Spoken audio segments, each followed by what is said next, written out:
Get away, Doug. You need to unmute, Doug. Thank you, Stephen. Yeah, if any of you folks are heading up that way, I strongly suggest you give Stephen a holler. It was a great welcome I got, and we had a wonderful meeting and a nice talk afterwards. My name is Doug. I'm an alcoholic. I'm grateful for my desire to stay sober. It's always an honor and a privilege to be asked to speak at any AA meeting. What I find this one's a little special. I shouldn't say that. They're all special. You start out talking to 2 or 3 people and you might end up speaking to 200 or 300, but it's all basically the same thing. And it really is an honor and a privilege. And I can't thank Stephen enough for asking me.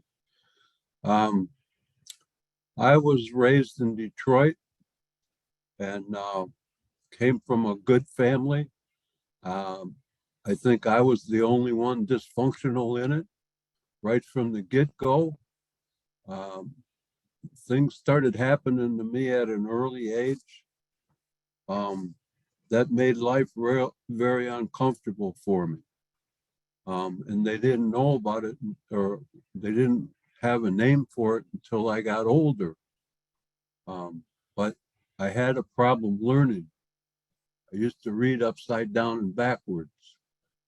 And I got teased a lot for it. And I had a very difficult time in school. And so as a result of it, the only thing that I knew to do was revolt. And I revolted and started getting in trouble. I was learning how to play the trumpet when I was about, I don't know, in first grade or something like that. And I really wanted to do it, but I couldn't read the notes. And so I'd sit up all night underneath a blanket with my flashlight and try to write the notes down on the valves of the trumpet for 1 and 2 valve or open or whatever it was. And I finally got it. And I played all right for a while there, but then the songs got more difficult, and I was having more problems and I gave it up. And I always, wished that I would have continued that, but that held me back. So these problems were starting to come and nobody knew what to do about them. I found at the age of 8, there's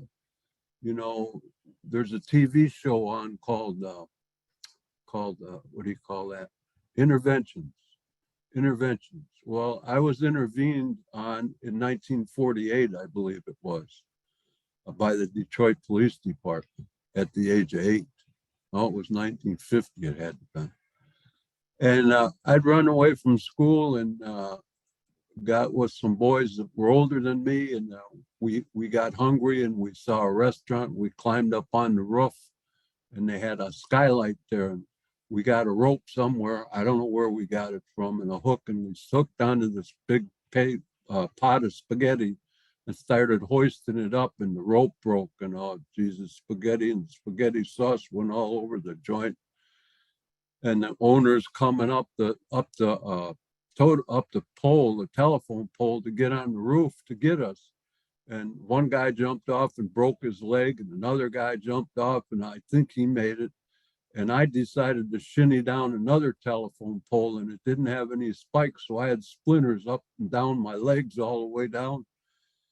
I was an awful mess. And I got home, I don't know, at 6 o'clock. I was all beat up. And about 8 o'clock, there was a knock on the door, and these two, my mother answered the door and said, "What can I do for you, officers?" And they stepped in and started to talk to me. And they weren't talking very nice. They were trying to scare me, and they did a good job of it. But they didn't do a good enough job. They threatened me with detention home, juvenile detention home. Well, it wasn't long after that episode that I visited juvenile detention home for stealing a car. My dad was head of security with Ford Motor Company, and I used to go with him to work, and I learned from one of his guards. We'd go around the plant doing checking the plant out, and they had vehicles, and he had to move one, and he didn't have a key, and he showed me how he wrapped tinfoil around the wires, and it started up. I was amazed at that. So I had to test it out on somebody else's car, and it worked.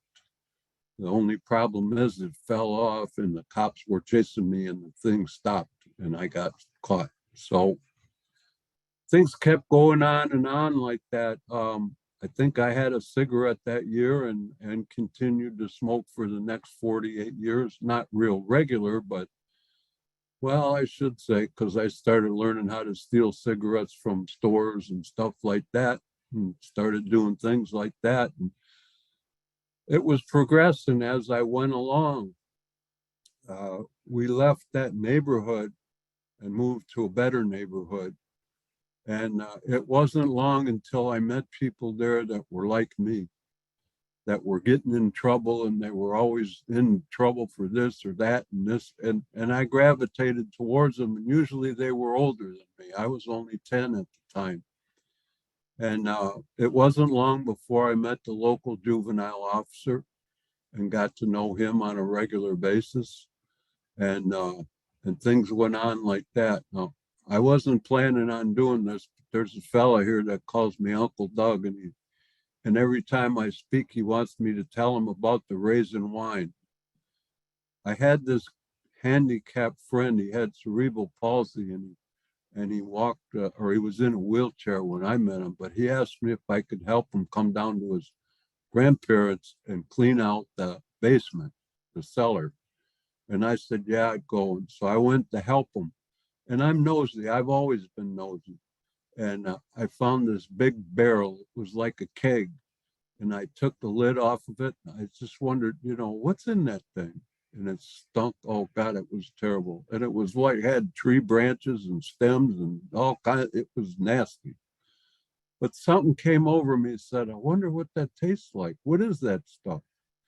And so we got a sheet. I don't know where we got the idea, a sheet and a 5-gallon pail, and we started straining it and getting it through there, and we got a gallon out of the thing.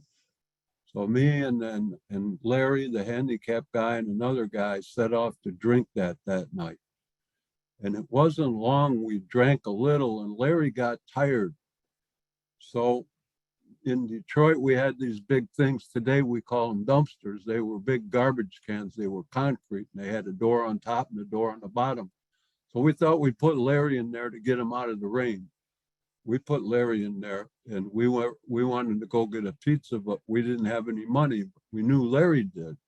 So we relieved him of what he wasn't going to need and went and got a pizza. And the second guy, we were there only a few minutes. The pizza didn't even come. He started flopping around like a fish on the floor.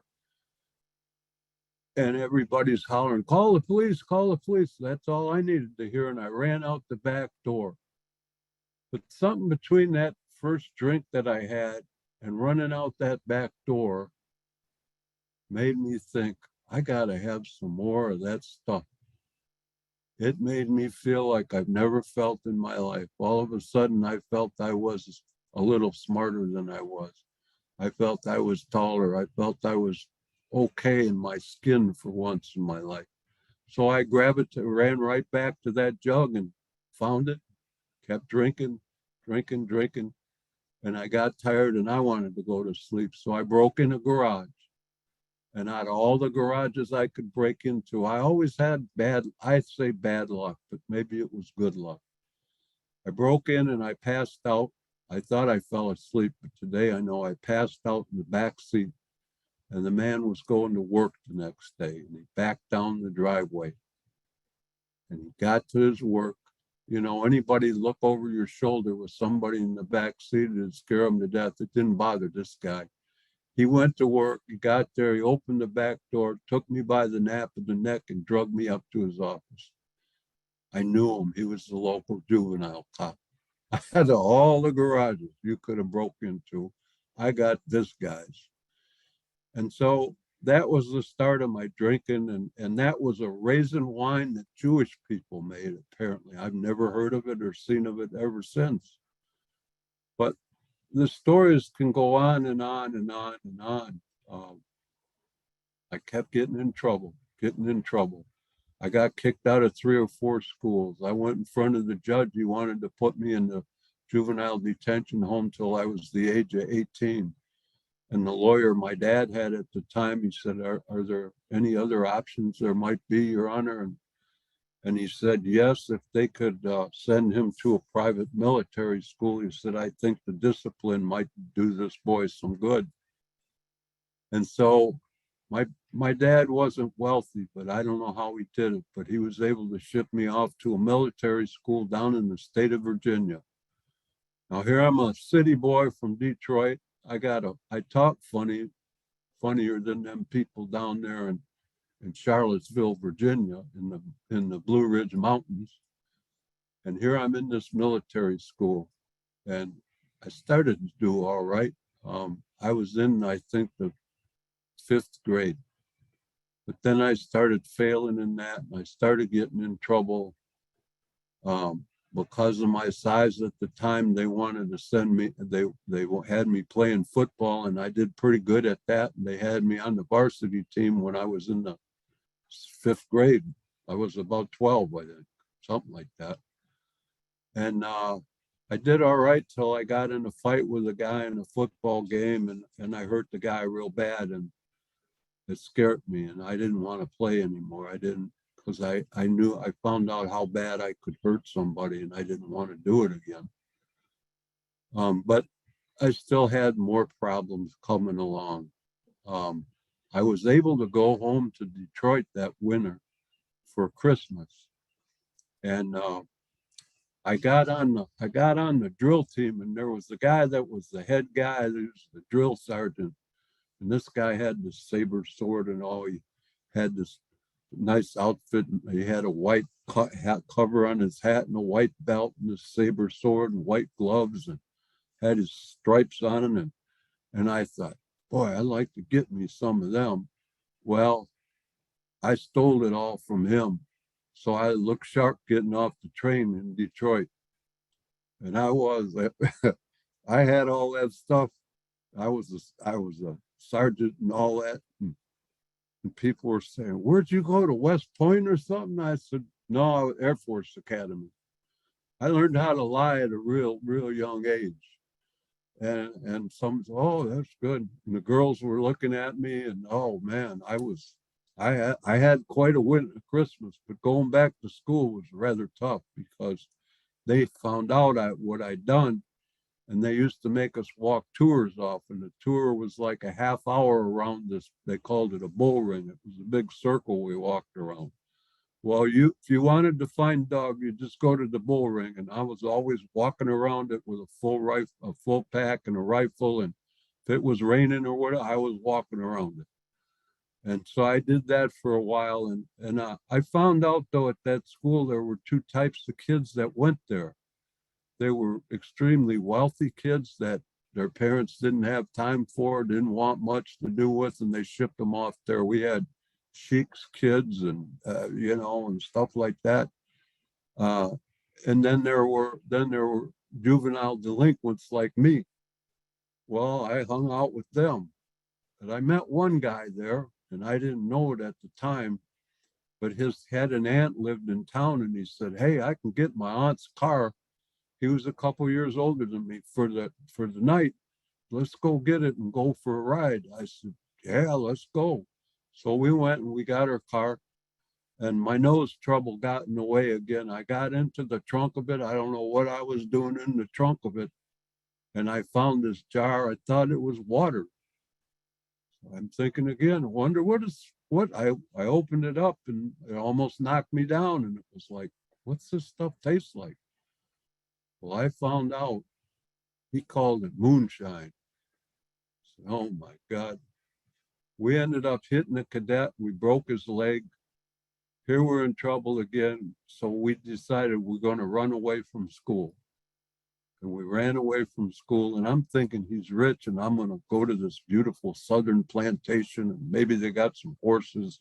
I like horses, and we'll do that. And we'll go there. Well, we thought we hitchhiked. I had everything I owned on my back. And we got there. It was no mansion. It was a fallen down shack his dad had been working on for I don't know how many years. And he lived in this little 8x8 trailer. And he opened the door when we knocked on it, and a shotgun came out of the door. And he said, "Y'all boys better get back to school." And he fired it. Well, I was down the road. It took him about an hour, a mile and a half to get me stopped. I didn't know what was going. So I said, "What are we going to do now, Tommy?" And he said, "Let's go to my aunt's."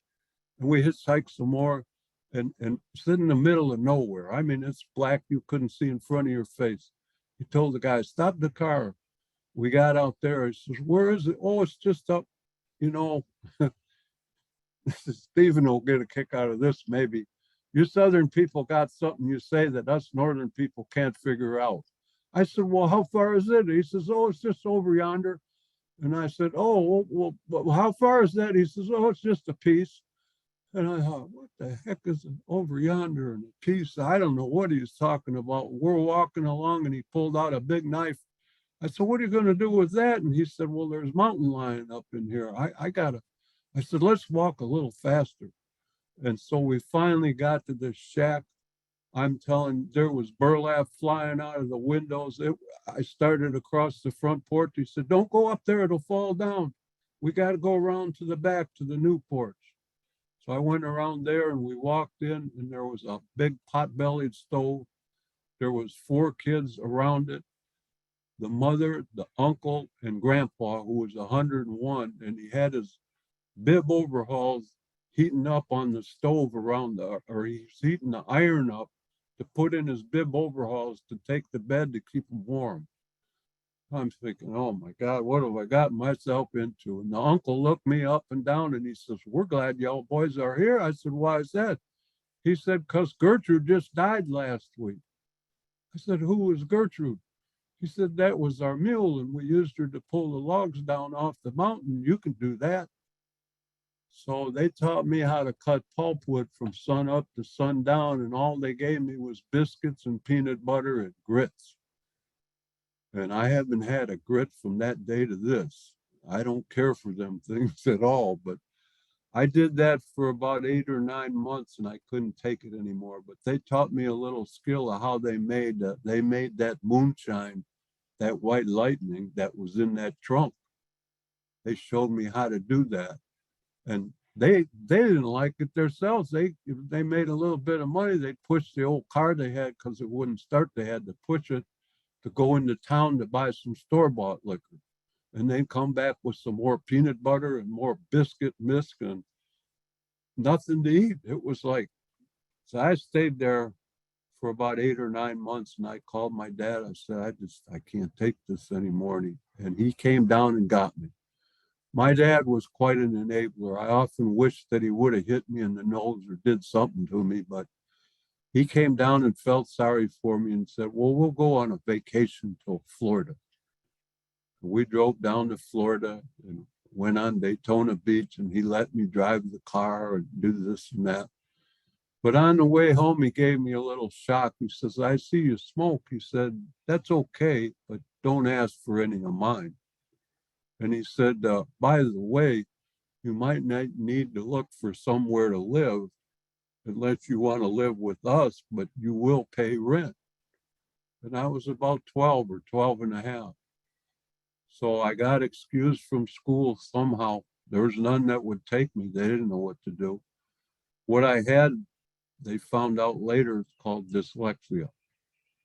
So I didn't get out of grade school. They put me in the 7th grade in that military school thinking that might help me be with kids more my own age, but it didn't help any. It just made matters worse, made me more frustrated. What it's like is, say you want to do something on a computer and you know what you want to do, but you can't get it to do it. That's what it's like. It frustrates you to no end. And I was to that point. So anyways, I'm going to shut up with the drunkalog and all these stories and talk about the romance of recovery. I came to AA when I was 22. I just gotten out of a hospital that was designed a little funny with doorknobs on one side of the door. And I had my own private room. It didn't have any furniture in it. I had a fancy sport coat. When they put me in that room, the arms were sort of funny. They made a crisscross across you. Anyways, I ended up in there by the doctor asking me what was wrong with me. And I said, there's nothing wrong with me. I said, the rest of the world's screwed up, but I'm all right. And then he wanted me to see another doctor. He asked me the same question. I told him the same thing. The third one asked me the same question. I told him the same thing. He didn't say what the first two did. The first two just said, oh, I see. And he wrote something down. The third one said, I'll be back in a minute. He went out and he came back and he sat down and he said, my colleagues and I would like you to stay with us for a while. I said, I'm not staying here. My sister talked me into this mess. She was a psychologist and a social worker. I was her guinea pig going through school. And anyways, she talked me into seeing them doctors, and he pushed a button underneath his desk like something in the movie, and these three apes showed up and proceeded to take me to my room after they fit me up with a sport coat. And I got in there and I finally got out after 4 days, and I'm thinking, how in the world, how did I get into this mess? So I couldn't ask the nurse. This guy was drumming on the table with his fingers, and he was drumming away. And I said, I don't know how I got in here. He says, I know how you got in here. I said, how's that? He said, you told him there's nothing wrong with you, didn't you? I said, yeah, how did you know that? He says, because we all did the same thing. I said, oh, Jesus, I got to get out of here. I don't belong in here. And he says, well, you better get sick real quick. And I started to get sick real quick. I told that nurse, I'm sick. I need some help. I don't know what I need, but I need some help. And I got it. And before long, they had an election on the ward for officers. And so I thought they talked me into running for president. Only reason I did is I saw people walking around the block and I wanted to get out of there. And I knew, well, maybe if I'm president, I could get down there to walk around the block like them other people. And I did. I didn't want to walk around the block. I didn't want out of there to get any fresh air. My mind was thinking all along, I know something goes on that other people might not know. At 1 o'clock precisely, there's a tour at this place at the end of the block. It's called Stroh's Brewery, and they give you all the beer you can drink. So I got to walk. I walked down there. I get a load on. I skip back. I make a few baskets, and everything was fine. But I got out of that hospital. By then, I had a new wife and a new baby that I don't have a clue what to do with. I just don't know what to do. And I was beside myself. Everybody's on my back. Go to AA. I went to AA. I went to a low bottom meeting in a bad part of town. I heard these terrible stories and I thought, man, these people are really whacked out. I mean, it was full of hookers and pimps and gangsters and thugs and iron workers. And I mean, there were some tough people in there, but I knew it didn't take me long. I was in the wrong place, but I thought I'd give it another chance. And so I went to a fancy part of town. And I went in there and I was listening to those people, and hell, their stories were worse than the ones in the bad part of town, it seemed like. So what am I doing here? And so this little old lady leans over to me. They all had blue hair back then. I don't know what it was, the dye or the water. I don't know what it was. Blue hair. And the little old lady leans over to me. I'm 22 years old. I was rubbing on her mink stole, looking at her diamond, figuring I got to take her finger off to get it or what. How I'm going to get that thing. And she leans over to me and says the darndest thing, scared me to death. She says to me, had the audacity, welcome home, son. Welcome home, sonny, she says. I went, whoa, I'm getting out of here, lady. And I never bothered to darken the doors of Alcoholics Anonymous for the next 20 years. In that 20 years, I went a lot of places. I seen a lot of jails for DUI, drunk in public, fighting, all the things that go with along with it, wrecked cars, all the wonderful things. I had a lot of fun and I went a lot of places, but I went a lot of places I didn't want to go. A Tijuana jail isn't any fun, let me tell you, especially when you don't speak Spanish. So I ended up there, and my last drunk was a DUI. And I don't say how many anymore because I can't believe it myself sometimes until I get my papers out and look at them. But that said, I got a felony with it because when you're in jail, the guy said, "What are you here for?" I said, "Well, they said, like, you don't know what you're there for. That's a crazy thing. What are you here for?" I said, "Well, they said I was chasing a cop around with a hammer. So they got me for an assault on a cop. I never hit the guy, but I tried a couple times." But anyways, I was in there and I was looking at 10 years of prison. And so I was in there for a while, and luckily I got in front of a judge and I had a lawyer, and I was looking for a loophole out of this mess I was in, and I figured I'll get some religion. That'll do it. I'll con the preacher into coming to court with me because I'd become quite a con artist by then. And he'll come and tell him what a good guy I'm in and get me off the hook and everything will be all right. Well, it happened. He did come to court and I didn't get off the hook completely. I was under house arrest for a year and I had 500 hours of community service, which I started doing at our local detox center. And I was sitting in church after that, and I had this thought: you ought to go to AA, you dummy. There's something about church. If these people ever find out what kind of person you are, they're going to throw you out of here. And I didn't know, it didn't dawn on me. They were all sinners just like everybody else.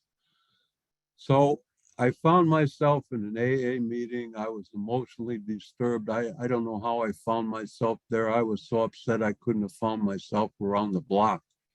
But I found myself there, and I didn't want to be there. The only reason I really went there was to get out of the house. I was under house arrest, and they didn't have enough money at the time in the county to buy ankle bracelets. So they'd come banging on the door at 3 or 4 in the morning and rouse me and make me do a test and this and that and everything. And I didn't want to be there, and I fought it. People were coming up, welcome. Well, I said, just leave me alone, And they didn't know if I was going to hit them or spit on them. They just didn't know. And they backed off a little bit. But the little guy come up shaking. He was a nervous wreck. He'd say, keep coming back, and he'd shoot out the door. I said, oh, geez. So I'm going through this, and I had a lady friend at the time, and Christmas came around, and I took her some presents. And my probation officer found out about it. They threw me back in jail for 41 days, waiting to go to court. And I was going to be sentenced to 10 years because I broke probation for being 20 minutes late getting home from an AA meeting I didn't want to be at in the first place. And this officer I had was a lot younger than me, and he was a Southern fella.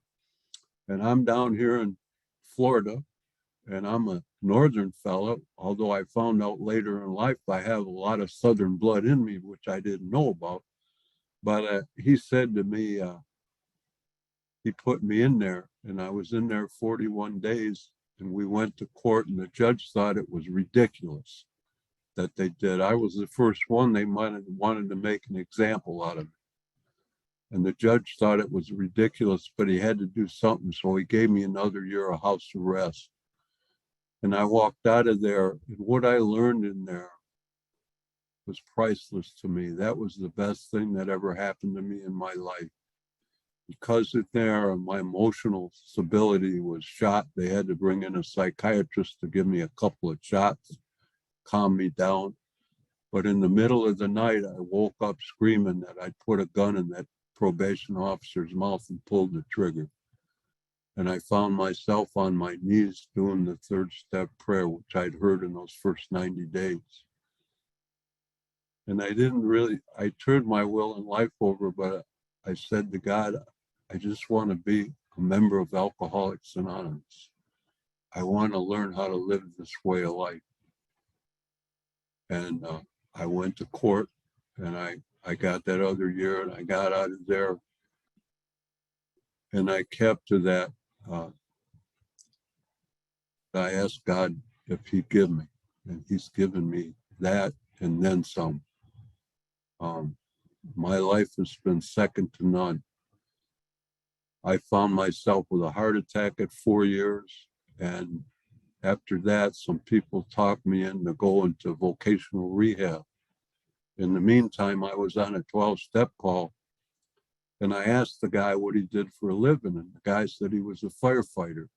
Well, I grew up around fire equipment with my dad, the work he did, and they had me driving one of them when I was 9, a fire truck, and ringing the bell and shooting the hoses off and all that stuff.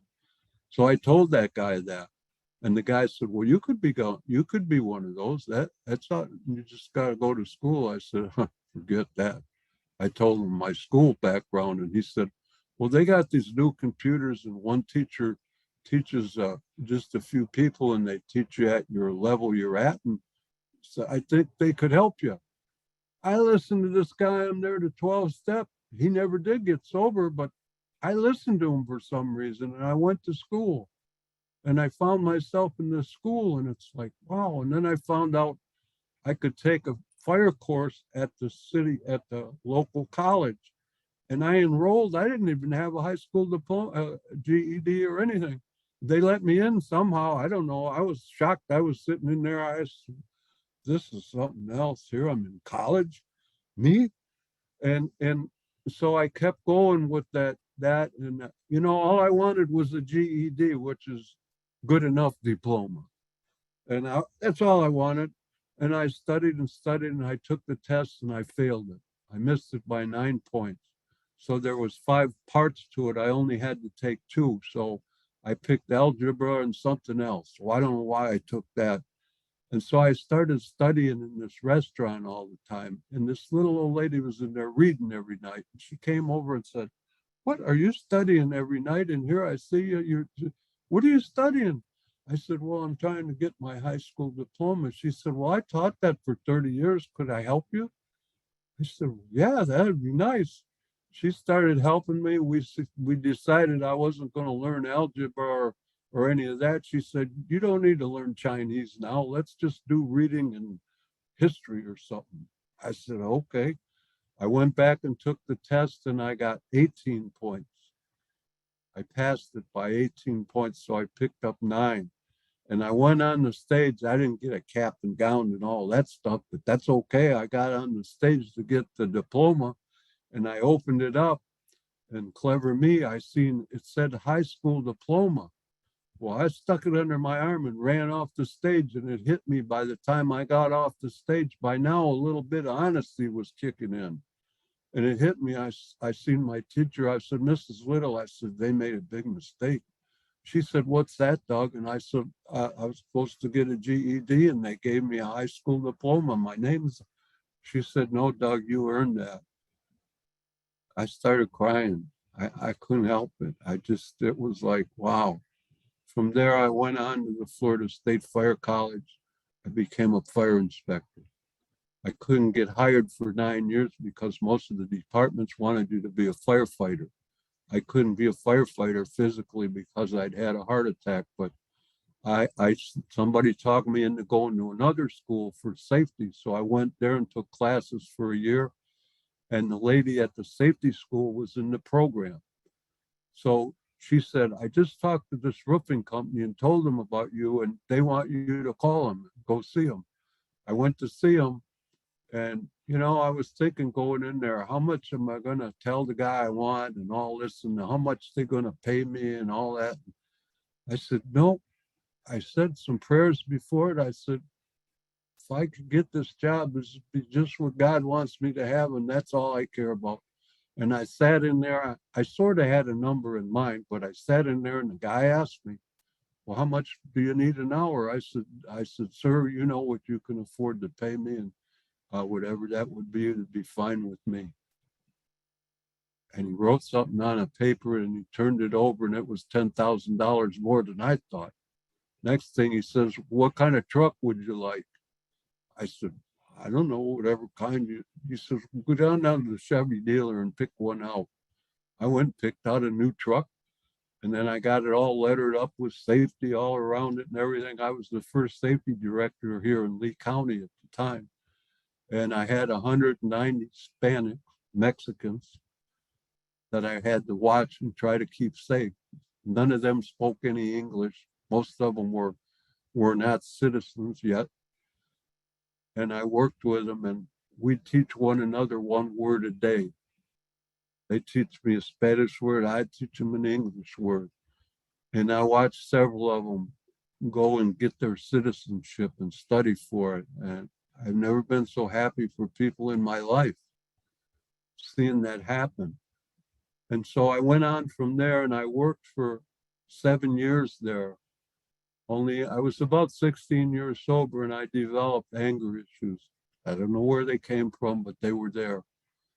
And I had this one a lot of them, but I had that hot tar kettles, and we had fire extinguishers on them, that it was their responsibility to tell me when they needed filled up. They never told me. So they'd get these things roaring, going down I-75 with this big truck. I had them flip over on 75 and back traffic out for 10 miles. And I mean, some horrendous things happened in the first year I worked for this company. They bragged about their safety record, and I said, that's too bad, because I learned in the safety school, the farther away you are from an accident, the closer you are. Your odds are a lot greater that you're going to have an accident. And the boss didn't like that. I said, well, that's just what they taught me. And I said, but I had these terrible fire, and this one guy, I'd tell him every day, how's the extinguisher? How's this? Oh, it's okay, Mr. Doug. See, and they'd all smile and they'd all say, see, you think they knew what you were saying. They didn't have a clue what I was saying. And after 5 years telling this guy that, I finally lost it, and I punched him out. And I just went to the boss, and the boss was in the program for a period of time, but he ended up going he got religion, and that's how he got sober. And I went up to it, I walked in, and I just shook my head. I said, I know, I'm done. I'm done. I was 59 years old. I'm out. I'm done. My sister had helped me get my first house. I paid her back. Things happened to me. I was started to travel. I went to my first international in 95. I've been to 6 of them since. I've started to travel around the world. And everywhere I go to AA meetings, because that's the joy that I get when I go to different countries. I was in England's 50th anniversary. I was in Poland's 30th anniversary. And I've been in a lot of other places, but I was driving down the street and I was real calm. I was praying. I was really relieved after I was fired. I didn't know what, it didn't hit me what I was going to do, but I was relieved. And people were saying, why are you aren't you worried? I said, well, that ain't going to make anything any better. And I walked into the city of Fort Myers labor relations office, and they had the job listings. And I looked at it and it said fire inspector. I said, wow, this can't be. I didn't bother filling out an application. I went and saw the fire marshal, who's the head of the fire prevention, and he didn't even know there was an opening. He said, well, sit down. And we started talking. And he said, well, I'll let you know. And the next day he called me, he said, I want to hire you. And he hired me at 59 years old. And I got my big gold badge on my chest, and he sent me out on my first job. I had to take the oath with the mayor in town, and he sent me on my first job. Where does he send me? To the city jail. I knocked on the door, and the sheriff comes and he looks through the window, and his eyes open. And, Doug, what are you doing here? I said, I'm here to inspect this place, fire department. His eyes got bigger, and he opened the door and he says, well, come in. I said, thank you. And I walked in and I started writing citations, and they're following me around, kissing me. I mean, yes, sir. Yes, sir. They're just snapping all around me. And it's like, yes, sir. I said, here's your citations. You got 30 days to correct these, or I'll be back to write you a big citation, and then we'll go to court. Oh, we'll get it done. I said, well, you better. And I walked out of there. I couldn't work the rest of the day. I laughed. I was laughing so hard, my stomach was, I did it for 7 years. There's other things happened there, but my last job he sent me on was a new detox center. And I took the building from the ground up till it was completed. That was my last job. I retired at 66. They gave me an early retirement. They gave me a pile of money, and they gave me 4 more years on my pension. So I got a 7-year pension. And I've been living very nicely since then. All thanks to AA. So I'm going to shut up here real quick. I came across something on page 275. I didn't come across it. The guy just read it, and I'm stealing it from him, but it really got a hold of me when I read it. Most everything I said I stole, other than my story. It's on page 275, the center paragraph. AA is not a plan for recovery that can be finished or done with. It is a way of life and a challenge contained in the principles in great enough to keep any human being striving for as long as he lives. We cannot outgrow the plan as arrested alcoholics. So what I'm finding, what I believe in this is what I found here is that I continue to grow and grow and grow, and I'm not going to stop. So I ended up in a school of life that I'm never going to graduate from until I'm put in the hole. And with that, I think I'm going to shut up. I can't do it, Lynn. I'm running out of time. Thank you very much.